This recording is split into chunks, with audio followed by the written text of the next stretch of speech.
So let's start with a little bit of just basics. Okay. So how do we how do we begin and how do we finish tasks? And then there's that big thing in the middle, which is sustained attention and sticking with it so that you can finish it. To begin and finish tasks, you have to start with reasonable, doable goals that are mutually agreed upon when you're dealing with kids, and that actually, when you're dealing with yourself, you yourself agree to do. Last week, we talked a lot about about prioritization and how to decide what to do and when to do it. We looked at the ways that urgency and importance influence what we do and whether we get to a task at all. Knowing how to plan and prioritize directly affects getting started on something, but it's only one factor. The size of the task and the emotion we bring to it also activates or inhibits us. And hello, a few people have joined, somebody from the UK, somebody from Morocco, salam alaikum, and from JD getting distracted. Okay, so let me go back to, I'm going to stop green people. I'm glad you're all here. But let's go back to talking about this idea of the size of the task and the emotion we bring to it. So when a task seems too hard or unappealing or confusing, it can be overwhelming to know where to begin. So I'd like to hear from some of you. What makes it tough for you to get started?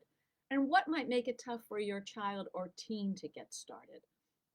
That way we can get into the nitty gritty a bit, and I can give you some direct support on what's happening in your life and in the life of your family. So what makes it tough for you to get started? And what makes it tough for your kids to get started? Tell me what's going on for you. Now, JD said getting distracted. And somebody asked about motivating their teen. So we're going to talk a little bit about that, but I'd like to know what kinds of things maybe are distracting, and what kind of things does your teen need help with? What kinds of things does your teen need help for motivating? So let's see, what gets in the way of getting started? Anticipating how hard it would be, the anxiety of how much needs to be done, or deciding where to start and how to get organized. Jasmine, it makes it tough for me when I have to clean all tile floors. It's the whole house. Fear on not succeeding or rejection. Social media. Other basic life things get in the way, like extras of decluttering. I see. My 10-year-old says her body won't let her do the task. Okay. And all things related, all things job related. I switch jobs and everything is new. So let me just pause for a minute because I want to sort of reply to some of the things you're all saying because they're all so important. And of course, Facebook doesn't always let me do that. So first, what I want to say is that when a task is boring, it's going to be much harder for you or for your child with an ADHD brain to get started. And that has to do with the relationship or the amount of dopamine in your brain. Dopamine is that neurotransmitter that is really affected by when in people who in brains with ADHD. It can be lower or it can be slower responding. And dopamine is responsible for rewards and interest and kind of keeping us keeping our focus actually has to do with norepinephrine, and that's what helps with that. And so those two neurotransmitters are most affected in brains with ADHD. And so when kids say their body won't let them do it, it's because they're lacking that motivation. They feel a certain lethargy. And when any of us are faced with a task that's really unappealing or boring, it's hard to work up the excitement to do it. And for ADHD brains who already have less dopamine, that helps provide that oomph to make it so that we can do that thing and get to the thing we really want to do, that have to before the want to that I talk about. You're already, kind of one down because your brains have less of that dopamine. So when someone says their body won't let them do it, or you're feeling overwhelmed or not knowing where to start, Tammy, then you spend all your time organizing. That's that productive procrastination we've talked about. not being able to estimate how long the task will take, or the task is boring. You zone off in YouTube. It's easier to get started on task when I don't know exactly how to get to the desired result. So the challenge is motivating for you. Jennifer, being overwhelmed.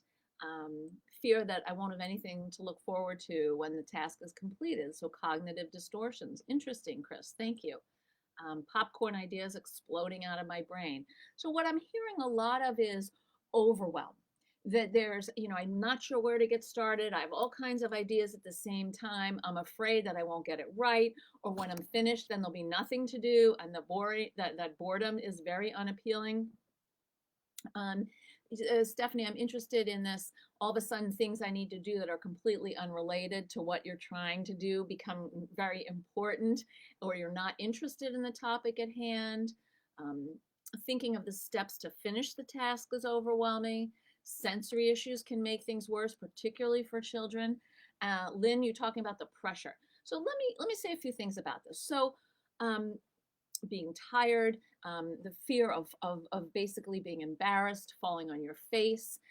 So these are really significant challenges to overcome when you're just trying to do a few things.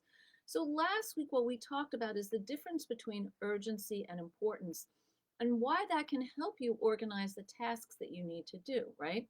So if something is urgent, there's a time pressure. If something is important, there's more of a value. And when things are urgent and important, you end up in that first quadrant. Remember that quadrant of crisis. So what we want to do is first look at the way we procrastinate. And I know we've talked about this before, but I'm going to ask again, what type of procrastinator are you? There's perfectionism. I'm not going to do it unless I can get it right, so I'm going to keep putting it off. There's avoidance. I hate doing this thing.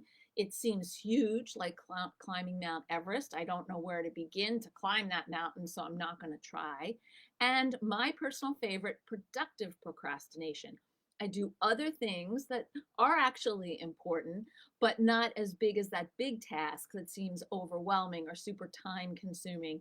And I keep that just, it's like a deflection, it's a delay tactic. So what kinds of procrastination do you do? Because this will directly affect not only your ability to prioritize, but of course your ability to get started. So I have some comments here. Being tired. Inga, my 12-year-old gets overwhelmed when a task is presented. She'll get into emotions, but will not find the where to start. Right, and this is true for a lot of kids. That they can, and for a 12-year-old, they kind of see what the task is, but they're not sure how to enter the task or begin the task because they don't have the cognitive capacity yet to break that task down. And I think someone mentioned earlier that breaking tasks down is hard. And that's exactly the thing you need to do to improve initiation. You want to break things down into achievable parts that aren't so intimidating. So it's not just one thing at a time, but it's one small thing, and then another small thing, and then another small thing until the sum of the task is completed. And no size is too small. And this is really important for children or teens because they won't start something because it's not going to make a difference. And the thing is, it doesn't make a difference because you have to add up all those little things together. So we want to figure out, what does this task require? What are the things that I need in order to do this task? And when I say what's the task require, like what does the task actually, what's it made of? And what are the things I need to do this task?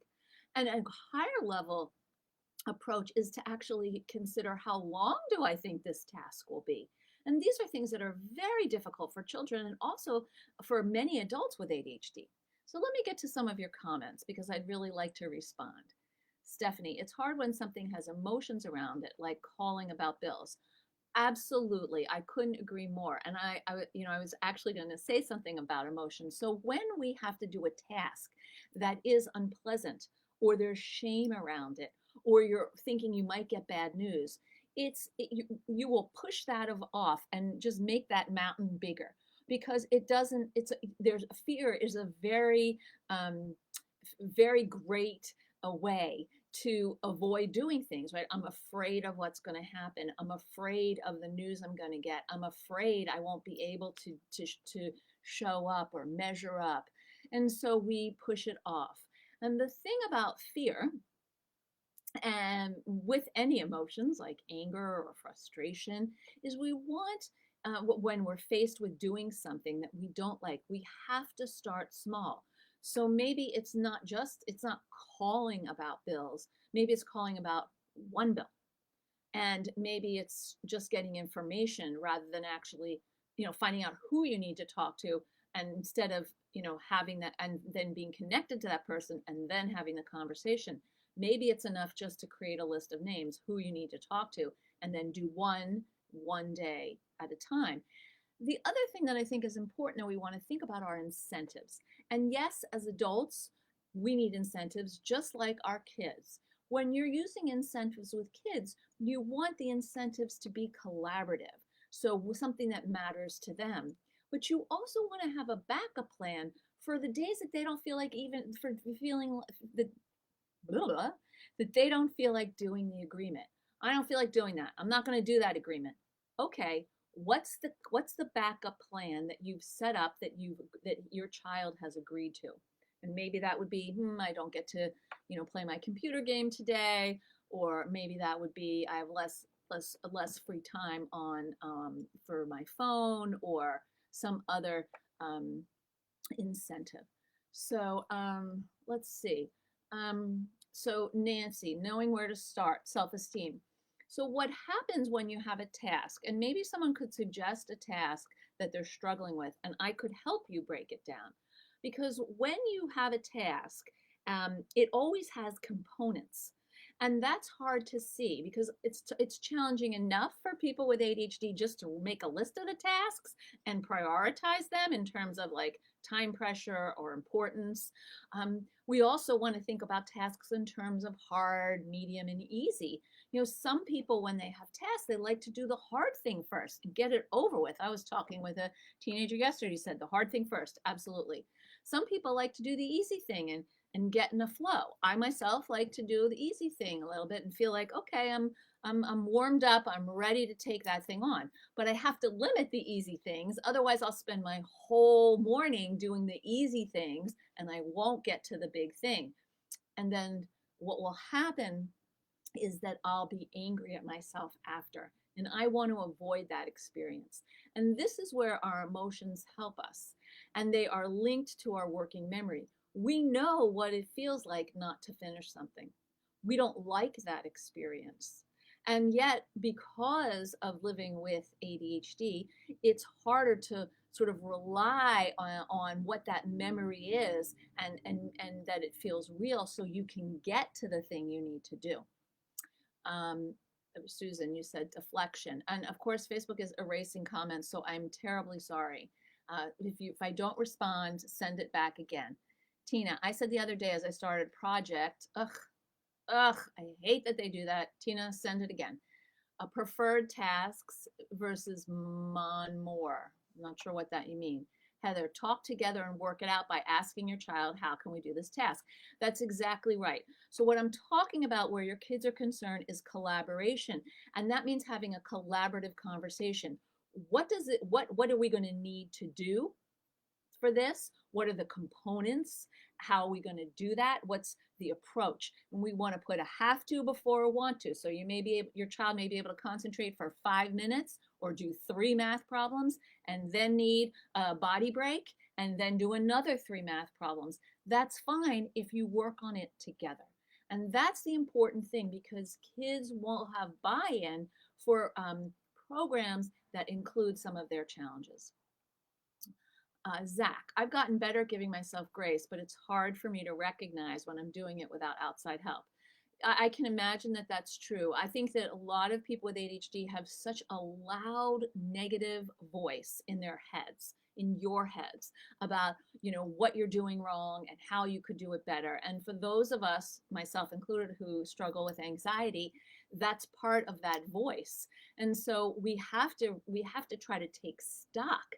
Zach, I'd encourage you to try at the end of each day, writing down or talking into your phone 3 things you did that day that you feel good about, just to try to change that negativity bias a little bit.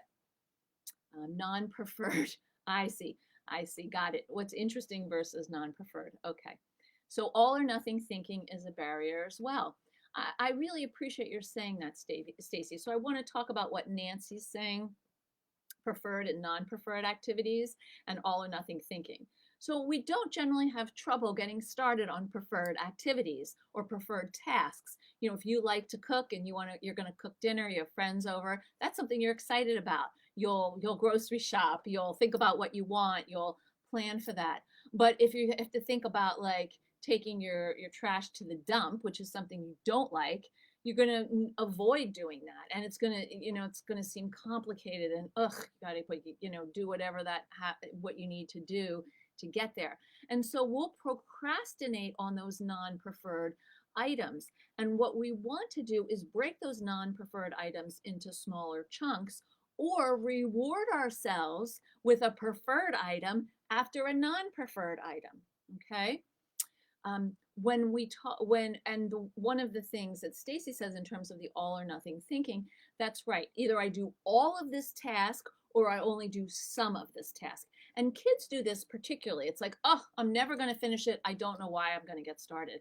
Instead of being able to say to yourself, you know what, we just need to do this much and feel like we have some momentum, and then we can go to the next thing.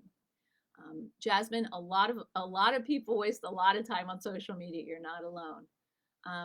You do all 3 avoidance items. Okay, great.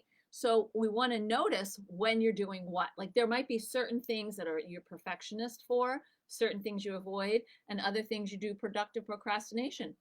Or it may depend on your mood. It's what we want to start with is awareness, that mindfulness. I'm engaging in this behavior that's preventing me from getting started. What are some things I set up for myself to intervene? Oh, we're talking about adult ADHD? No, Heather, we're talking about everybody right now today. Today is everybody, kids and adults. So don't feel sorry, because kids procrastinate a lot, and it often drives parents crazy, particularly parents who struggle with procrastination themselves or struggle with starting, and they want to teach their kids how to do it. And so, Heather, I really appreciate what you said earlier. Marcia, this is my 8-year-old when she doesn't know how to do something. Math is hard for her, so she is a full fit when it's time to do math homework. Got it. Okay, so what we want to do for kids who hate doing certain types of academic tasks because they're hard is break them down into time or actually problems. She might be able to do 2 problems, and then she'd want to do some homework of something she likes, and then maybe she could do 2 more problems, or she might want to just do 20 minutes of problems and then stop, although that would be very unusual for an 8-year-old.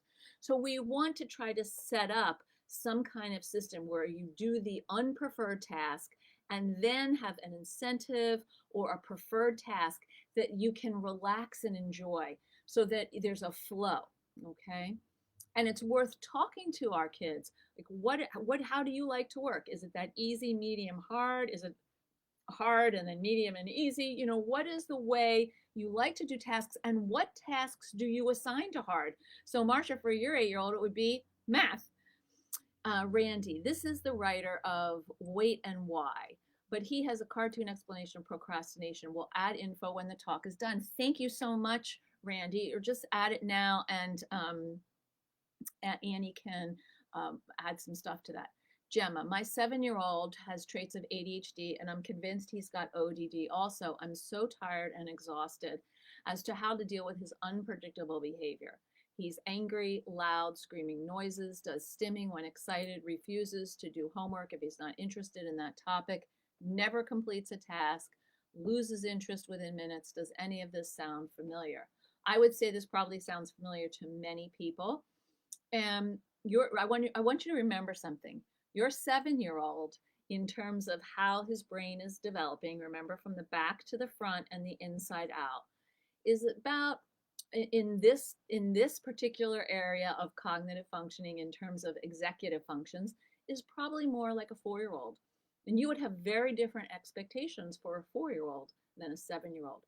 He's angry and he refuses to do his homework because he's overwhelmed. He's flooded.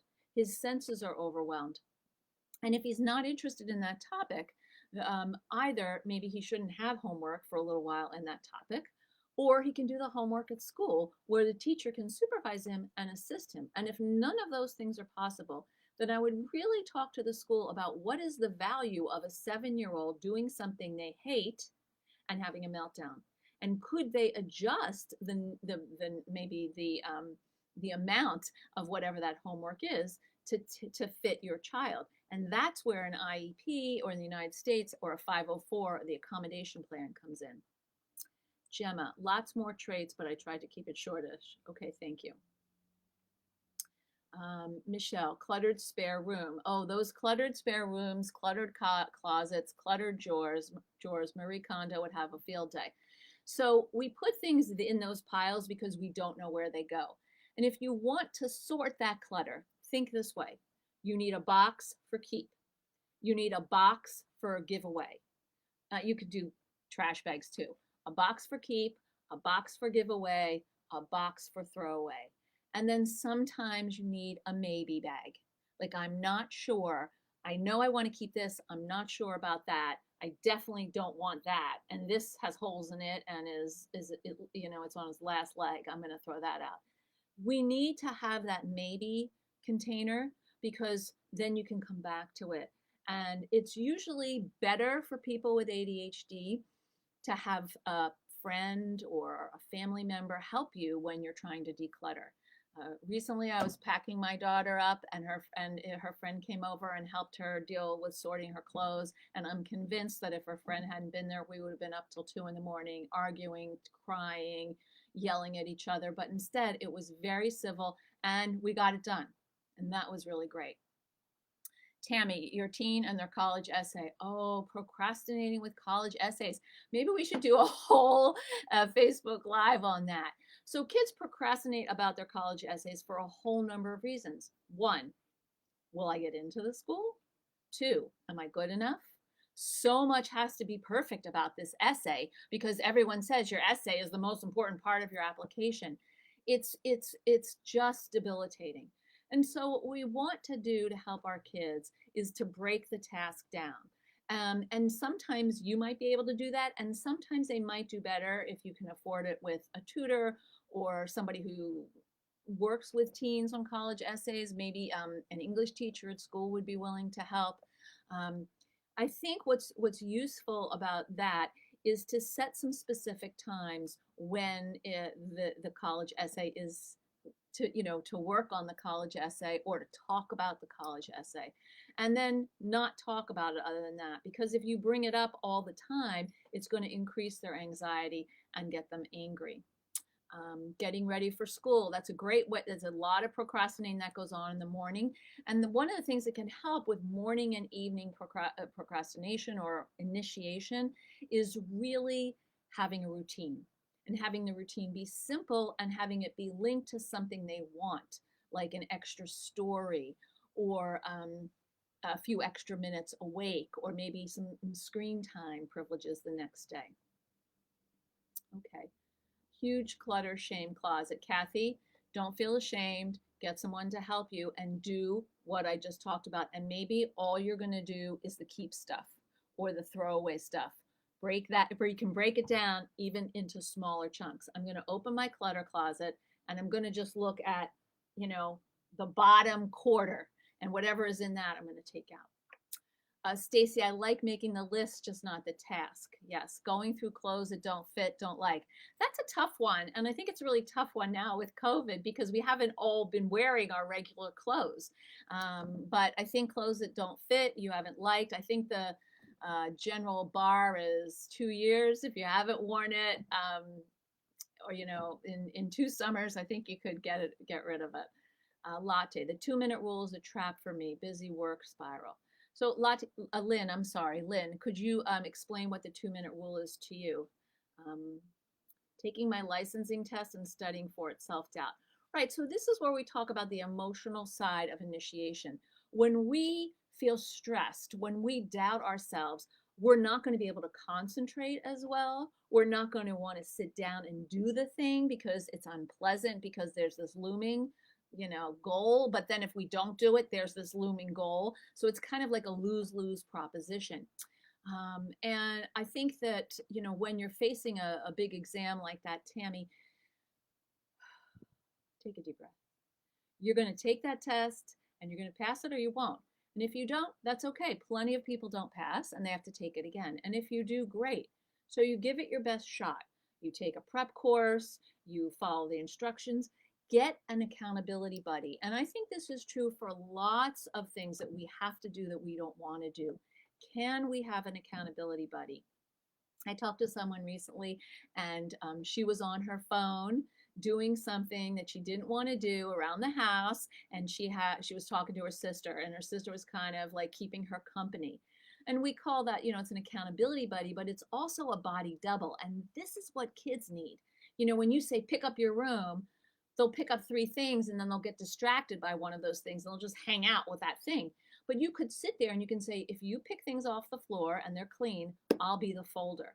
Put some music on, do it together. And that way you can kind of help keep them on track. You can also have a relatively pleasant time. The challenge for you as a parent is to zip the judgments, because no, that's not what this time is for. This time is for folding. If you want to do a cleaning out time, that's a separate thing. Claire, clean your bedroom. Didn't realize that my daughter didn't know where to begin, so now I give systematic instructions. As she emerges into young adulthood, she hates the systematic approach, but I know she needs it.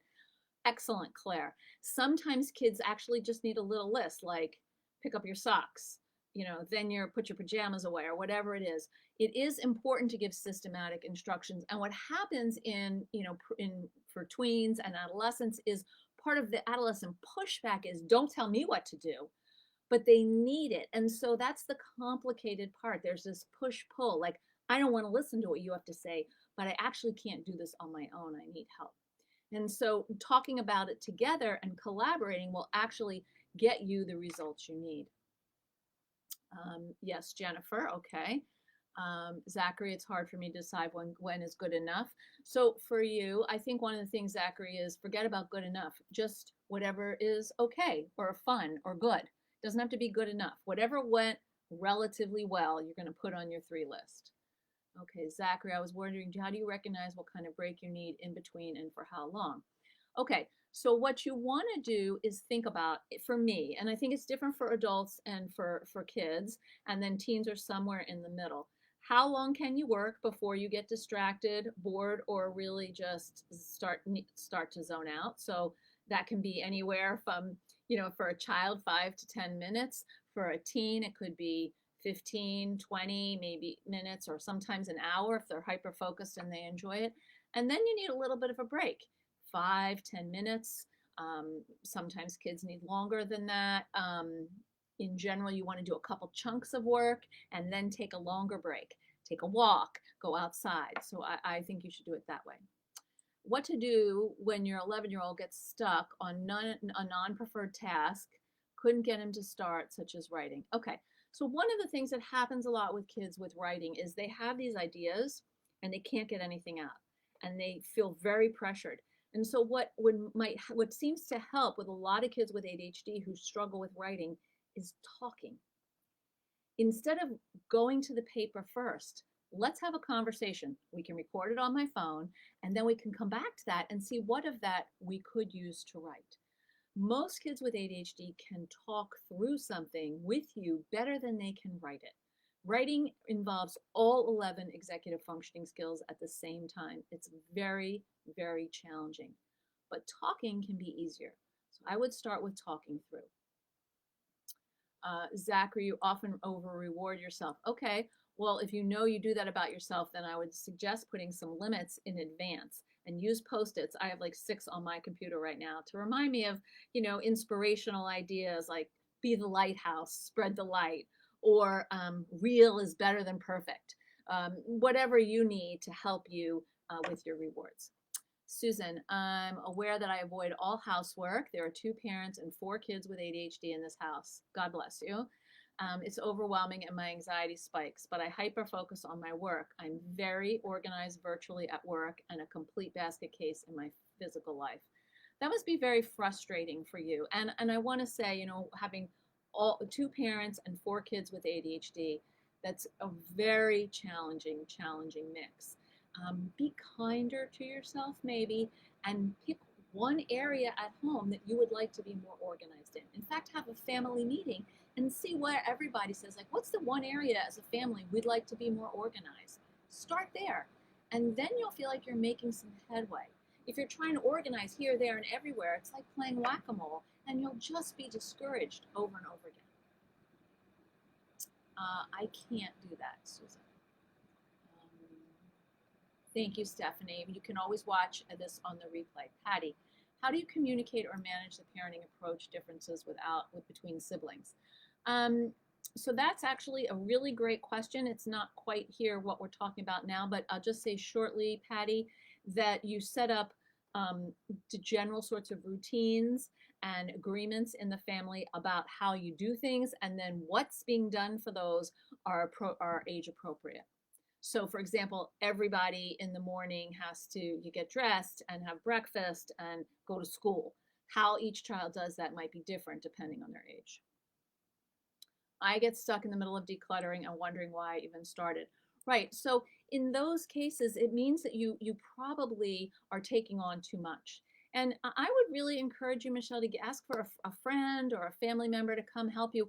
It's great to have another set of eyes. Like if I go and help somebody with their closet, it's a lot easier for me to say, when did you wear this? Or, you know, this is very pretty, you know, whatever it is, you know, or something like that. Or you have a drawer filled with stuff and old pictures. It's sometimes helpful to have someone else help you do that keep, maybe, give away, throw away thing. Okay. Routines can get boring. Yes, routines can be boring, but they also can be life-saving, and you can change the routine. You know, maybe in the morning, instead of getting up and eating breakfast first, you change it to getting up and getting showered and brush your teeth and then have breakfast. You know, but you want to just keep the routine consistent. Okay, David, thanks to COVID, most of my clothes don't fit anymore. Well, that would be kind of easy. Samantha, what a relief that the video will be saved. You're welcome. I'm sorry ADHD has been out of control for you. I'm overwhelmed even when I break down tasks. Kathy, I feel like my energy is just immediately drained. So in these cases, when you break down a task and it still feels like too much, I hate to say this, but it's not a small enough breakdown. When a task is small enough, you don't feel so drained. You may not like doing it. It may be hard to, you know, muster up that energy to do it, but it wouldn't be as draining if it's smaller. 2-minute rule. Thank you, Lynn. If it takes 2 minutes or less to do it straight away to avoid clutter and other stuff, then I get hyper focused and lost into busy work for hours instead of big goals. So if that's the case, Lynn, I would set like a timer for 10 minutes, which is 5 2-minute tasks, supposedly. And when the timer goes off, and then you have a backup timer to go off, that's when you redirect. Thank you, Samantha, for being part of our community. We've all been isolated, and it's great to have you here. Let's see, some people I haven't heard from. Dawny Fried. I struggled with her unemotionalness to direction. She seems so disengaged to all instruction, and her body language turns into dead life, straight defiance, total push and pull. How do I keep my verbal judgment and reactiveness silent? Okay, so I imagine this is with your kid, Donnie Field. I don't see you speaking before. So what I want to say is that when kids are unemotional, when they are shut down, they are in overwhelm, they're in negativity, and they feel out of control.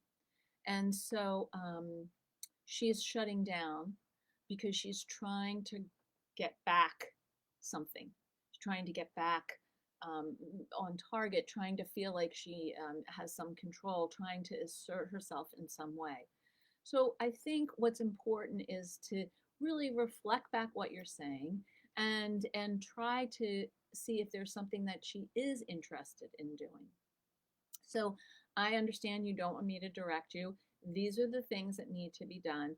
How do you want to do them? And how do you want me to assist you in keeping on track or remind you when they're not?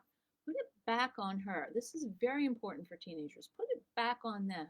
And don't let them slide. Well, I don't know. It's like, well, if you don't want me to remind you, which is fair, I need you to tell me what you want. Let's see, 13. Yeah, that's what I figured, Donnie Field. Heather, my 30-year-old son with ADHD realizes he has ADHD, but shuts down when it comes to learning how to manage it. He refuses to get any help. We are concerned that he needs to become independent as we won't be around forever. Well, this is true. You won't be around forever. And I think it's important that he does. And he might want to, maybe come on this Facebook Live or join a support group, or maybe just start to watch some YouTube videos or listen to podcasts.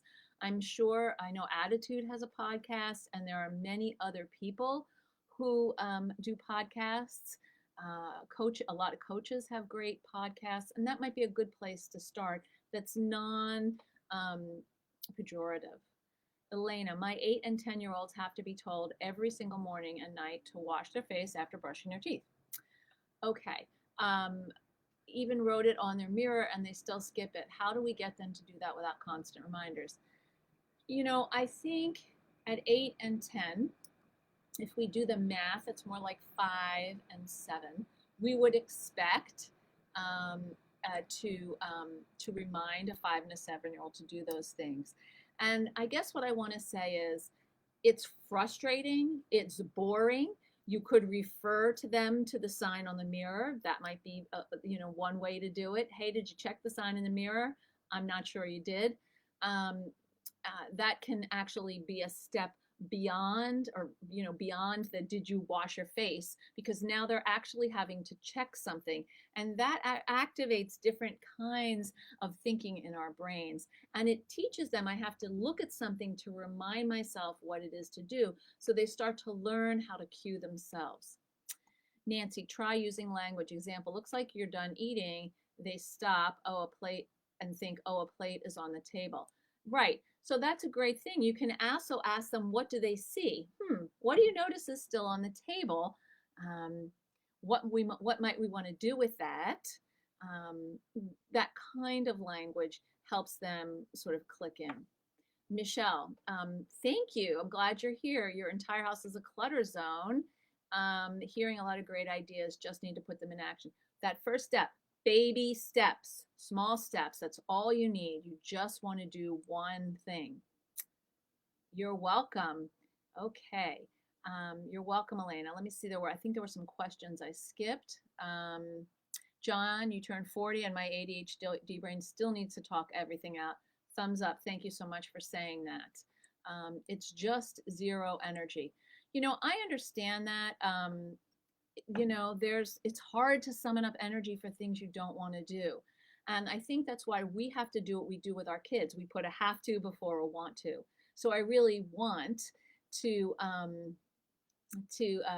go shopping with my friend, but I don't have any room in my closet. So maybe I should have my friend come over first one day and we can clean some stuff out and then we could go shopping. Gemma, my son becomes so overwhelmed and his sensory processing is chaotic. He comes out of school like he's been locked up all day. They refer to it as a cola bottle effect in the UK. He feels he can release everything he's suppressed all day once he's home in his safe place. This happens to so many kids, Gemma, I can't even begin to tell you. This is actually a very real phenomenon. His meltdowns can be horrendous. Plus, he lies so much. Can anyone relate? I'm so sorry for my long messages. I'm new here and just need to know. Dude, this is not all in your head. It's not all in your head, Gemma. It's real. And I think if your child is having these kinds of meltdowns after school, one, it's worth talking to the school about what's happening during the day. And two, maybe just plan for the meltdown. I worked with this one family where and the boy would come home. The mom was a single mom.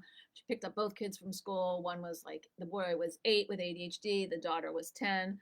She did not have ADHD. And there was a cat involved that needed to be fed. And then she would come home and the son would start rolling around on the floor. Like I have to get my zoomies out, I think, or something. And so what we decided was instead of having him roll around on the floor and the mom being angry at him, we would plan for Zoomy time. And that was time where you come home and you know, get on the exercise bike or you roll around. I'm going to do some stretching, the mom said. The 10-year-old was like, I think I'm going to listen to some music on my iPad. But we had, you know, planned Zoomy time.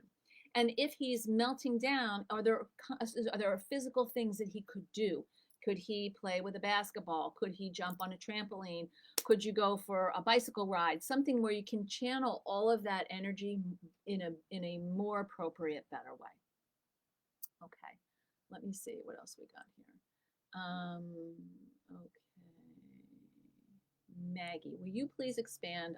Writing uses all executive functioning skills at once. My 9-year-old struggles with this. Yes. Okay, so writing, you have to use impulse control. You need to sit down and do it. You have to use emotional control, dealing with all of that self-doubt and the anger and the frustration, planning, prioritizing, organization, working memory, sustained attention, focus, goal-directed persistence, time management, and metacognition, which is the last executive functioning skill to coalesce in the mid to late 20s.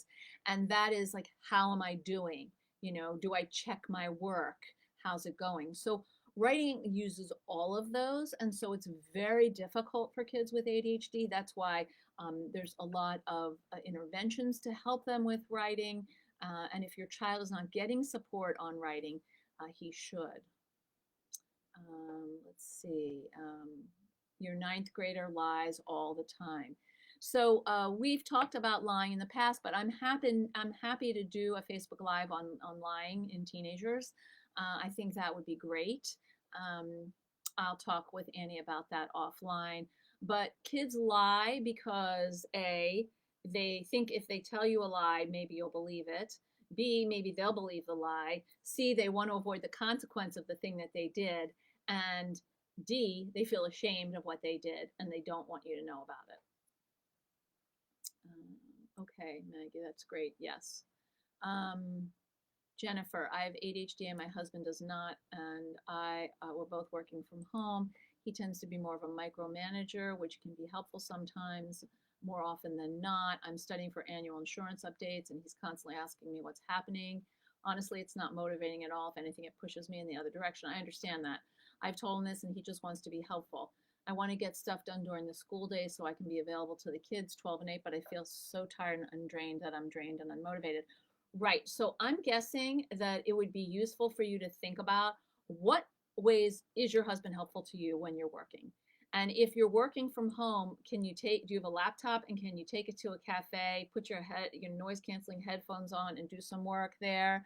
Can you work in different parts of the house and then check in with each other at specific times rather than being around all the time? Or maybe you don't want to check in with them at all. Maybe you'll just have lunch and talk about the weather. So think about what would be useful to you, because it feels like you're carrying around some resentment and frustration that's actually impacting your ability to get started. Oops, I'm having some trouble seeing the next comment. Okay, hold on. Okay, yes, I'm with you on this, when fellow adults decide to micromanage, it's terrible. So it ruins the relationship. So you want to be very clear what kind of support you're asking for and what the signal is if you're asking for it. And maybe it's just a flat out, if I need your support or your help, I'll ask for it. And then do that and see how that goes. Heather, lying seems to continue into adulthood. I also see a connection with ADHD and anger issues and oppositional defiant behavior. Yes, those all travel together in one pack. And maybe at some point we can talk about them. I want to say one thing about initiation. Part of the reason that starting and finishing tasks is complicated and frustrating is that initiating and persistence often involve thinking about the urgency, the importance, the order of approaching things, you know, what your level of interest is, when you get distracted or you're not focused.